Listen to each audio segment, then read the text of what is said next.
Bonjour, bienvenue sur ma chaîne YouTube PP World pour le test express des premiers intras True Wireless signés Sennheiser. Ça fait 2 ans que tout le monde se dit mais quand est-ce que Sennheiser va balancer ses intras True Wireless?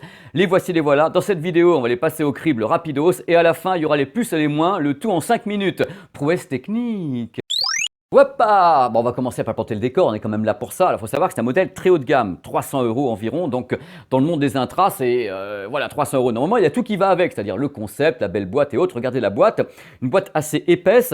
Elle rentre pas facilement dans la poche d'un jean, mais c'est super solide avec un revêtement en tissu stylé. Elle protège efficacement, du moins on l'espère, les deux bestioles qui sont ici, donc les deux intras signés Sennheiser. Il faut savoir qu'ils ont bossé pendant 2 ans sur les intras, ils ont créé les drivers, ils ont tout créé, les mecs sont super contents, ils ont fini en dépression nerveuse, mais le produit est ici, il est joli, il est stylé. Alors techniquement, cette bestiole est compatible Bluetooth en 5.0, pas pour la qualité audio, mais pour la qualité de l'appairage. On rappelle que le Bluetooth 5.0 permet un appairage très rapide avec une bonne stabilité d'appairage. Par contre, les intras sont compatibles aptX Low Latency, c'est-à-dire en effet aptX, donc avec une qualité audio un peu supérieure et avec une faible latence. Ça va nous arranger un petit peu quand même, hein. Les petites bestioles ne font que 17 grammes et sont livrées avec 4 types d'embouts différents, ce qui va être facile pour les placer à l'entrée du conduit auditif. Hop, il faut savoir un truc important tout de suite, il y a une super application qui est avec, la Smart Control chez Sennheiser, qui permet justement d'ajuster les embouts. On vous dit comment le faire, vous voyez les images à l'écran, comment on appaire le produit. Il s'appaire très rapidement parce qu'en effet, quand ils sont à l'intérieur de la boîte, voilà, ils sont contents, ils sont au chaud. La boîte permet une recharge de 2 fois 4 heures. Quand on les extrait de la boîte, ils s'appèrent directement. C'est-à-dire que vous avez des petites diodes LED qui vous disent « Ok, c'est prévu, on va s'appairer, on va s'aimer et tout. » Bien sûr, il y a un maître et un esclave. Sachez-le, ce qui permet à Sennheiser de faire fonctionner uniquement l'oreillette droite si on veut pour la communication et l'autre on peut la laisser dans la boîte, donc on a comme ça uniquement un des deux, ce qui est plutôt pratique. Par contre il n'y a pas de multipoint, on peut appairer uniquement à un matériel et pas à plusieurs. Pas bien ça. Étant donné que les intras viennent obstruer votre conduit auditif, on n'entend plus ce qui se passe à l'extérieur. Du moins on l'entend beaucoup moins. Du coup il y a un mode sur l'application qui permet aux intras de devenir transparents et d'entendre ce qui se passe à l'extérieur. Donc en effet quelqu'un, le bus, le vélo, un klaxon, n'importe quoi qui peut vous sauver la life quand même, hein.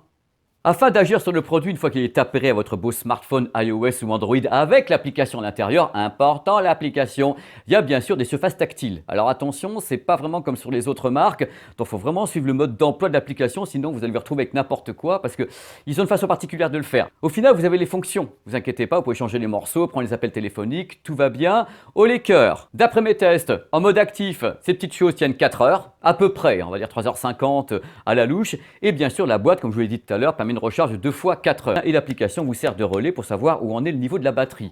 C'est pas plus mal. Il est temps de passer au résultat audio. J'ai quand même passé 1 mois avec ces choses rivées à l'entrée de mon conduit auditif entre la France et les États-Unis, avec des fichiers en qualité CD balancés vers les intras en aptX. Voilà ce que j'en pense. Alors je connais bien la marque Sennheiser, j'ai été très surpris. Non mais vraiment, j'étais très surpris, mais pourquoi? Parce que je ne m'attendais pas à ce qu'ils balancent un produit avec autant de graves. Mais un grave qui bastonne, mais qui bastonne avec classe et talent. C'est-à-dire que ce n'est pas le truc, j'allais dire bêtement, un truc de bourrin. C'est-à-dire qu'en effet, c'est un grave qui est vraiment très très précis, qui tape bien, qui ne ronfle pas, qui ne ronronne pas, mais qui prend le dessus sur le reste du spectre. Donc je vous le dis, les yeux dans les yeux, pixel dans pixel, si vous aimez le grave et si vous avez les sous d'entrée de jeu, ceux-là, ils vont vraiment vous donner ce qu'il faut. Alors le reste du spectre, donc en effet le médium est l'aigu, le médium est clair. Très clair, les voix sont très très présentes, il y a vraiment une notion de spatialisation stéréo qui est très large, une belle scène stéréo avec des beaux instruments. L'aigu est très très fin, il a tendance à avoir un petit peu de sibilance. Alors la sibilance c'est quand ça fait un peu ce, mais c'est un ça accroche un petit peu quelquefois sur certaines plages de l'aigu, mais c'est pas grave globalement, c'est assez équilibré. Moi ce que je retiens c'est une grosse dynamique. Vraiment une belle dynamique audio, ça bouge de tous les côtés, une superbe scène sonore stéréo, donc c'est très très large. Et ce grave qui t'appuie le signal, qui tape bien. Donc en effet, si vous aimez un certain type de musique, peut-être R&B ou de la dance music ou de l'électro ou autre, je pense que vous allez être carrément aux anges avec ces intras. J'ai également aimé le confort, quand on les place à l'intérieur du pavillon auriculaire, étant donné qu'on donne un tour comme ça, ils restent bien à l'intérieur, donc on peut faire du sport avec. Moi, ils ne sont pas tombés. Dans tous les cas. Donc c'est plutôt un bon point quelquefois, avec les intras True Wireless, on les retrouve un petit peu par terre, mais là ils tiennent bien. J'ai fait du mode communication également, on entend bien la voix du moment qu'il n'y a pas du vent. Donc, afin de conclure ce test express, comme vous voyez ça ne dure pas 15 minutes. Hein. J'ai fait beaucoup de vidéos de 15 minutes, on m'a dit oui Pépé tu parles trop. Ah bon? Mais je ne savais pas. On va faire les plus et les moins. Les plus. Le rendu du grave, percutant, hyper surpris. La stéréo. Le rendu audio général, c'est d'une bonne qualité, avec des bonnes sources. Vraiment, c'est très très hi-fi. Moi, ça me plaît beaucoup ce rendu audio général, j'entends. L'isolation passive est très très bien, avec un mode transparent pour laisser passer comme ça le bruit des bus et des vélos qui peuvent rentrer dedans. L'application, j'ai trouvé géniale pour régler comme ça, au doigt. Vous avez des bonnes indications pour installer le produit, le placer dans l'oreille. Je trouvais ça vachement bien. Le réglage de l'égaliseur, donc on peut régler vraiment le son, le grave, l'aigu. Enfin, on va revenir après dans les moins parce que tout n'est pas parfait dans la vie tout de même. Il y a une très bonne tenue dans le conduit auditif. Super point. La recharge en USB-C, on est moderne un peu quand même, quelque part chez Sennheiser. Et l'accès aux assistants vocaux, c'est-à-dire qu'on peut également avoir Siri et Google qui nous parlent un petit peu, racontent la live sur la météo, c'est plutôt bien. Hop, les moins, il y en a sur tous les produits. Et moi, je suis ici pour vous dire qu'il y a des moins, les enfants. Les moins, le prix, 300 € quand même, hein, donc là, on est quand... Oh, oh. C'est bien. On a un peu de sibilance dans l'aigu quelquefois, c'est-à-dire qu'en effet, certaines fréquences de l'aigu peuvent accrocher un peu, ça peut mais c'est quand même pas la mort, c'est pas très très violent comme effet, c'est très très timoré. Léger, on va dire. Les commandes tactiles, il faut s'y faire parce que c'est pas comme chez les autres fabricants, donc il faut se faire pour pas se mettre les mains dans les pinceaux dans les mains et pas se mélanger, donc vous allez voir. Il n'y a pas de Bluetooth multipoint, ça c'est pas bien. Je le dis franchement, le grave, j'aime ça, mais il peut vite devenir envahissant.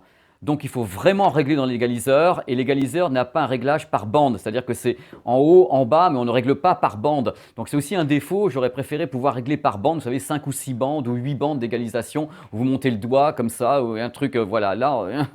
Donc il faut un peu limiter le grave, sinon vous allez entendre que ça à la fin. Et vous allez vous dire, oh ben c'est... Mais c'est... Voilà, donc à vous de voir, c'est vos oreilles après tout, hein, c'est pas les miennes. Hein. La boîte, elle est sympa. La recharge est ok, mais elle est super imposante, quoi. C'est super gros, tu peux pas mettre vraiment dans la poche d'un jean ou autrement, on va se demander ce qui se passe dans ton jean. Bang! Yes! Voilà, j'ai réussi à faire un test express, c'est-à-dire qu'en un temps record, j'ai essayé de vous donner toute l'information dont vous aviez besoin. J'espère que ça vous a plu. N'hésitez pas à vous balader sur la chaîne. Je vous dis ça à chaque fois parce qu'en effet, il y a plein de vidéos qui vous attendent. Des vidéos très longues, des courtes, des lives, des machins, des trucs et des trucs surtout. Je vous embrasse, merci d'être sur cette chaîne PP World et à très très vite. N'hésitez pas à parler de la chaîne autour de vous. Je vous attends. À bientôt. Au revoir.